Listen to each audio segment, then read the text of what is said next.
Guy walks up to me, and we're outside shooting, and he says, "You're James MacArthur." I said, "Yes." And he said, "You look just like him."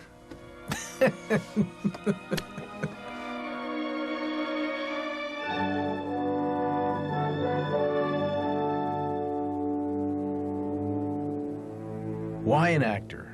Why not?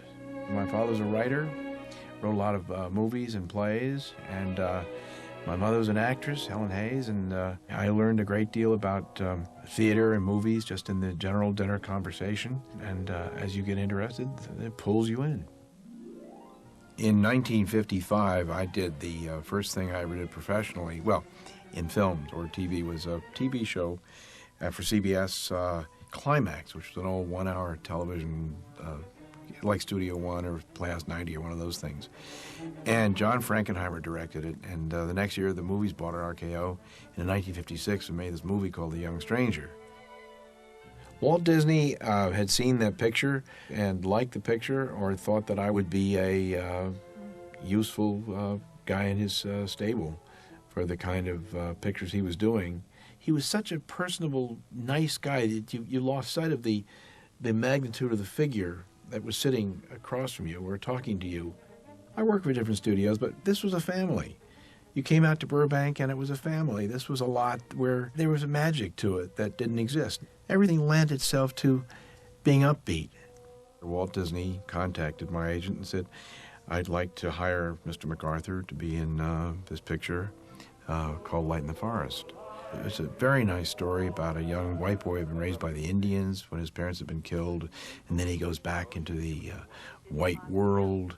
And Carol Lindley, the young lady in it, was her first movie, and Fess Parker was the star, Wendell Corey, Joanne Drew, and of all things, the mother was played by a lady named Jessica Tandy. If you're going to be stubborn and willful, we will have to act accordingly. You know, she was just a wonderful actress. Who would have thought, you know, a few years later she was driving Miss Daisy and winning an Oscar. You won't be swimming in the rivers and lakes, most like. So you'll just have to bathe or you'll stink.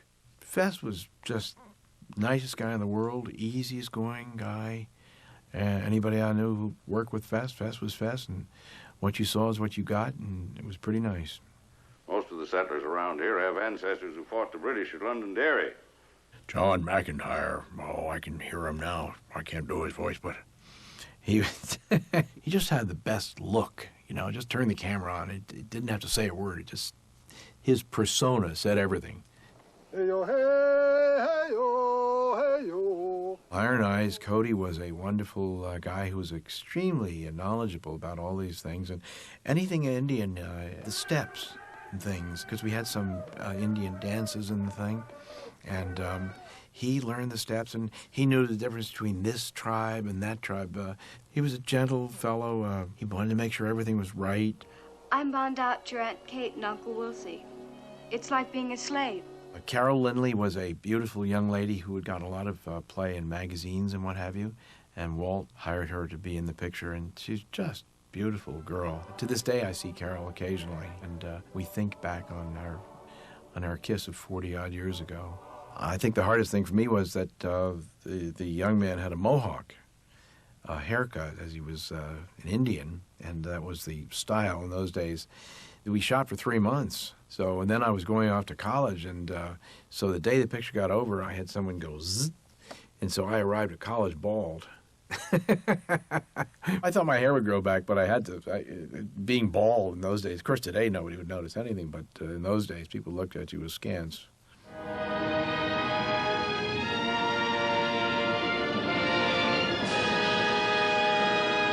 Third Man on the Mountain was my second movie for the Disney Company, for Walt, and it was a fine book by James Ramsey Ullman. And it was a loosely knit story based around the first climbing of the Matterhorn.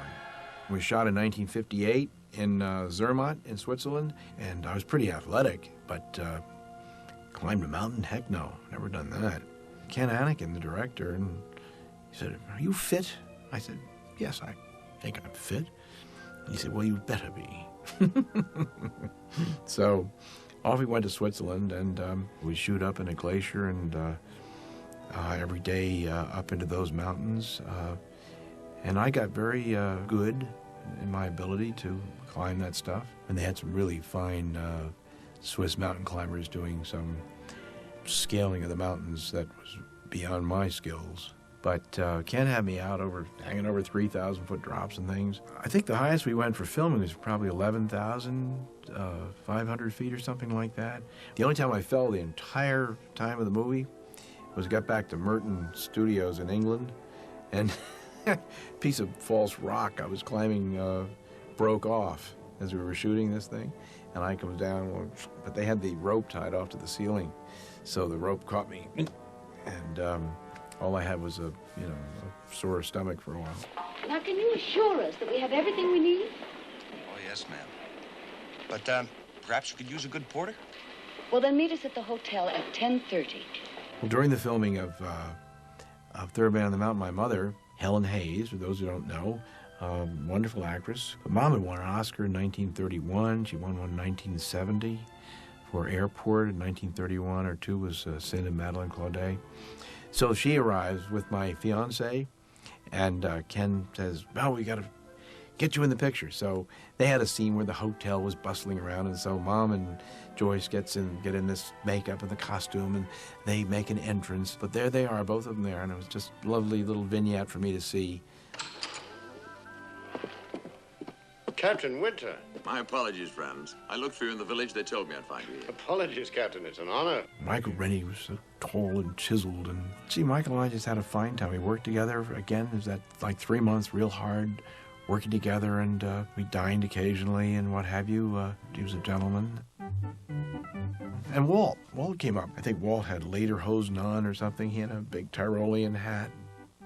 The Matterhorn ride in Disneyland did come right from Third Man on the Mountain, of course.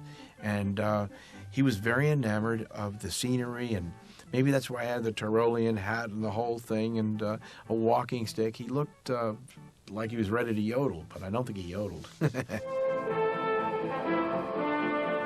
Walt wanted to do Kidnapped, the Robert Louis Stevenson wonderful book.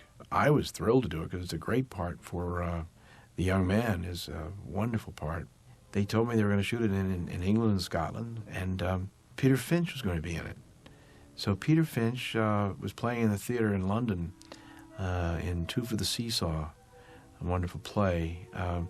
And I went to London and I went to see the play and to introduce myself, and so I went backstage afterwards, and we spent a few days around London, and Finchy was a very funny fellow, and then we trotted off to Scotland with our wigs and our three-cornered hats, and there we are bouncing around the Highlands together, avoiding redcoats.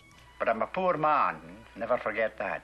For my father sinfully wasted the estate when he began to rebuild this house. John Laurie, the actor who played Uncle Ebenezer, told me that when he was approached to do the part, his agent said, the Disney people have called about doing the part. And he said, I'm going to go in and I'm going to demand this, that, the next thing. So his agent went in and demanded whatever, and they said, yes, fine. Walt came over, and he went through the budget and what have you, and he said, John Laurie, he said, you're not paying him enough. I want John Laurie to get this. And he got almost double what his agent had gone in and demanded. When I heard there was a stranger here, I did not think I would be so unchancy as to find an Appin Stewart's. And also, interestingly enough, in that picture was Peter O'Toole's first appearing in front of a camera. He was playing in a wonderful play in the West End, so he's a very hot young actor, and they got him to come out and play in Kidnapped. Gangy up there. At the top of the tower, there's a wee room with a chest in it. Bring the chest down to me. There are papers in it that'll tell you everything. There's an outdoor staircase, and there's thunder and lightning, and Uncle Ebenezer says to me, now you go up this top of the stairs, Monty, that's where you go. Of course, the audience knows he's trying to get rid of me, and if I get to the top of the stairs, take one more step, it's adios. This is the scene I'm sitting with my son, who's 5 years old, and as I'm going up those stairs, he starts crying hysterically because he knows if I take one extra step, it's adios. And I've got my arms around him, and he's looking at me, and he's looking at the back and forth. So finally I had to turn the tape off and calm him down.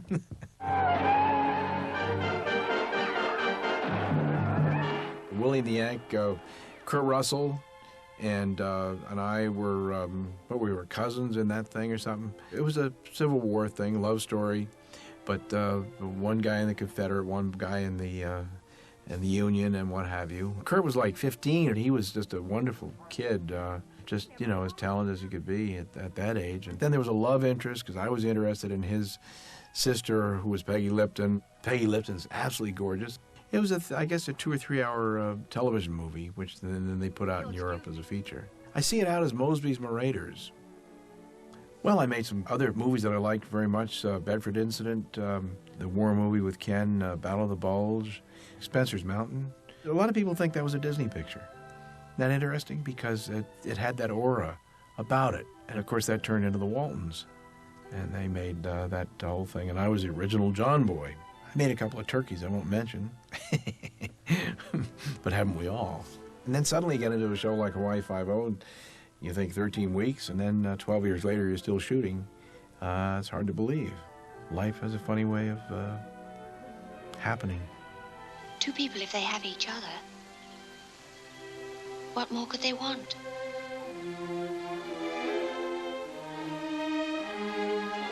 I guess just to be alone. I've never thought about what the 4 films I did for Disney mean to me exactly, but I've always had a sort of youngish persona about me. And I don't know, working for Disney was probably the right place for me. It was a good place for me. And I feel extremely lucky and so on that I did work for Walt.